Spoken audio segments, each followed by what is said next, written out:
Selamat mendengarkan novel Dewa Perang Kunlun Nathan Clark. Bab 1981.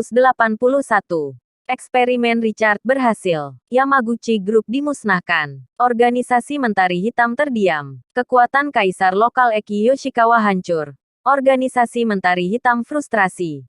Bagaimana bisa? Dugaan mereka. Seberapapun kuat Dewa Pembunuh Sederhana, tidak akan mampu menghancurkan dua kekuatan besar ini. Memang kenyataan seperti itu. Mereka mau tidak mau harus menerimanya. Saat ini kekuatan Dewa Pembunuh Sederhana tidak diketahui. Kita tidak tahu kartu apa yang dia miliki. Jadi kita berenam yang tersisa harus bersatu. Jangan sampai dihancurkan Dewa Pembunuh Sederhana satu persatu. Kita tidak boleh kalah. Ya, tidak masalah jika kita kalah atau mati. Poin utamanya Mentari Hitam dan Pulau Leste tidak boleh dipermalukan. Kita tidak bisa seperti Waregel di masa lalu. Membiarkan Nathan Clark membuat kekacauan tapi tidak bisa berbuat apa-apa. Mulai sekarang, kita harus singkirkan pandangan remeh kita terhadap Dewa Pembunuh Sederhana. Tidak peduli siapa dia, kita harus membunuhnya terlebih dahulu. Di bawah saran klan Tokuma, semua kekuatan utama Mentari Hitam yang tersisa bersatu. 5 klan bela diri kuno dan klan konselor bersatu. Itu cukup menakutkan. Berita bahwa Dewa Pembunuh Sederhana mengalahkan 4 kekuatan utama Pulau Leste dengan cepat menyebar ke seluruh dunia. Kemasyhuran Dewa Pembunuh Sederhana melonjak. Lambat laun, ada kecenderungan untuk menggantikan Nathan Clark. Saat ini, Balai Rahalang dari Dewan Angkasa memperbarui peringkat langit Neslandia. Dewa Pembunuh Sederhana langsung meroket dari peringkat kelima ke peringkat kedua. Melampaui Utara Cakra dan Kirana dalam satu gerakan. Hal yang dia lakukan sangat berkesan. Kekuatan yang tak tertandingi. Semua orang Neslandia mendapatkan ketenangan dari Dewa Pembunuh Sederhana. Berharap dia bisa menggantikan Nathan Clark dan menjadi pilar Neslandia. Mengetahui semua ini, Dewa Pembunuh Sederhana menertawakan dirinya sendiri. Hais, aku tidak menyangka momen puncak dalam hidupku ternyata palsu. Nathan Clark juga tertawa. Puncak. Belum sampai. Setidaknya seluruh Mentari Hitam harus dicabut lebih dulu. Berita Dewa Pembunuh Sederhana menyebar semakin luas. Bahkan Richard mulai memperhatikannya. Dengan pemikiran yang hati-hati, dia mulai menyelidiki Dewa Pembunuh Sederhana. Namun, sepertinya tidak ada masalah setelah diselidiki. Tetap perhatikan. Aku akan pergi melihat hasil eksperimen. Hari ini Richard resmi memulai mengembalikan eksperimen Ernest Suarez. Dengan penuh penantian, eksperimen resmi pertama berhasil. Meskipun 9 dari 10 orang yang berpartisipasi dalam eksperimen mati karena meledak, bahkan tidak ada bagian tubuh yang tersisa. Tapi ada 1 orang berhasil. Meskipun itu hanya versi sederhana dari tubuh energi murni Ernest Suarez, namun dianggap telah sukses. Dengan versi sederhana saja dapat mengguncang dunia dan sulit untuk dibunuh. Richard dan laboratorium para dewa mulai bersorak. Di masa mendatang, selama mereka meningkatkan dan terus bereksperimen, mereka dapat sepenuhnya mengembalikan eksperimen Ernest Suarez. Richard memikirkan sesuatu.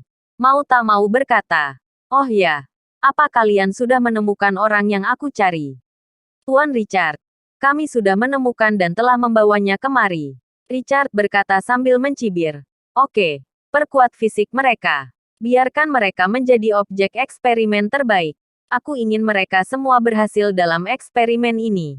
Bagaimana caranya? Aku tidak perlu beritahu kalian lagi. Bukan? Siap. Kami pasti melakukannya." Memikirkan rencana masa depan, Richard tersenyum tanpa sadar. Nathan Clark, keberuntunganmu sangat buruk. Kamu belum melihat tubuh energi murni Ernest Suarez.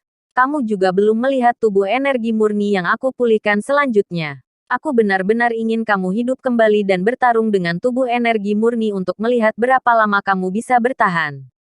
Nathan Clark, yang dirindukan oleh orang lain, mau tidak mau bersin. Apa itu kamu? Richard, jangan khawatir. Selanjutnya giliran kamu. Nathan Clark tertawa. Saat ini, dia dan Dewa Pembunuh Sederhana sedang menuju ke markas Mentari Hitam. Organisasi Mentari Hitam telah mengumpulkan semua kekuatannya. Bahkan para master besar bergegas ke kota Edo dari seluruh Pulau Leste. Bahkan master di peringkat mentari Pulau Leste ikut dikirim. Bab 1982. Ken Yagyu Master Pedang Kecil. Peringkat Pulau Leste setara dengan daftar langit Neslandia. Meskipun peringkat mentari umumnya tidak sebagus peringkat langit Neslandia yang besar, tapi ini juga daftar kumpulan semua master Pulau Leste. Samurai terkuat dan Inyoshi terkuat ada di antara mereka. Atas undangan organisasi Mentari Hitam, banyak master peringkat mentari datang satu demi satu. Organisasi Mentari Hitam juga kumpulan orang kuat.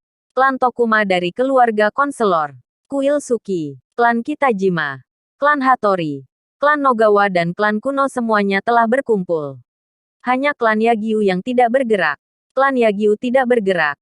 Judas Franco mengerti. Itu karena klan Yagyu terlalu kuat. Tidaklah berlebihan untuk menyebutnya sebagai kekuatan nomor satu di Pulau Leste. Klan Yagyu disebut klan Master Pedang. Rumor mengatakan bahwa klan Yagyu memiliki ahli pedang yang luar biasa. Apalagi di masa lalu klan Yagyu sangat berjaya. Nenek moyang mereka sangat terkenal. Ahli ilmu pedang. Menjadi master pedang yang baru. Bahkan jenius pertama dari klan Yagyu, Ken Yagyu, sangat menakutkan.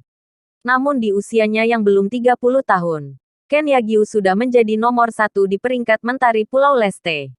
Dikenal sebagai master pedang kecil. Banyak orang Pulau Leste membandingkan Ken Yagyu dengan Nathan Clark. Bahkan di Pulau Leste, ada tebakan siapa yang lebih baik, Nathan Clark atau Ken Yagyu.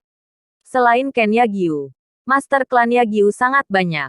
Hampir menduduki setengah dari peringkat mentari. Oleh karena itu, tidak ada seorang pun yang berani memerintah klan Yagyu. Klan Tokuma hanya bisa memberitahu dan berdiskusi. Sama sekali tidak bisa memberi perintah. Klan Yagyu tidak bergerak untuk waktu yang lama karena mereka tidak suka bergabung dengan begitu banyak kekuatan. Bergabung dengan kekuatan lain berarti menamparkan wajah mereka. Mereka adalah klan master pedang yang bermartabat. Mereka tidak tertarik bergabung dengan orang lain. Terlebih lagi, menurut mereka, klan Yagyu mereka cukup untuk menghadapi seorang dewa pembunuh sederhana. Tidak. Bahkan tidak perlu meminta seluruh klan keluar bersama untuk membunuh dewa pembunuh sederhana. Ken Yagyu saja sudah cukup. Semua anggota klan Yagyu sangat sombong. Ken Yagyu pernah mengucapkan kata menantang bahwa dia bisa membunuh Nathan Clark seorang diri. Oleh karena itu, klan Yagyu yang angkuh tidak mengirim siapapun selama operasi melawan Nathan Clark di Tanjung Emas. Ini kesombongan mereka. Di markas organisasi Mentari Hitam, hampir semua master berkumpul. Pada dasarnya mereka menyatukan semua kekuatan terbuka dunia bela diri Pulau Leste. Baru saja mendapat kabar akurat. Klan Yagyu tidak akan bergerak. Beberapa anggota klan Tokuma tertawa. Kami sudah menduganya. Oh ya, Tuan Richard baru saja mengirim pesan menanyakan apa membutuhkan bantuannya. Dia bilang dia adalah sekutu abadi kita. Cepat kirim pesan untuk Tuan Richard. Katakan saja terima kasih atas kebaikannya. Kita bisa menyelesaikan masalah kecil ini sendiri.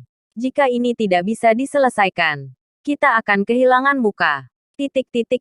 Sekarang, kita tinggal menunggu dewa pembunuh sederhana datang.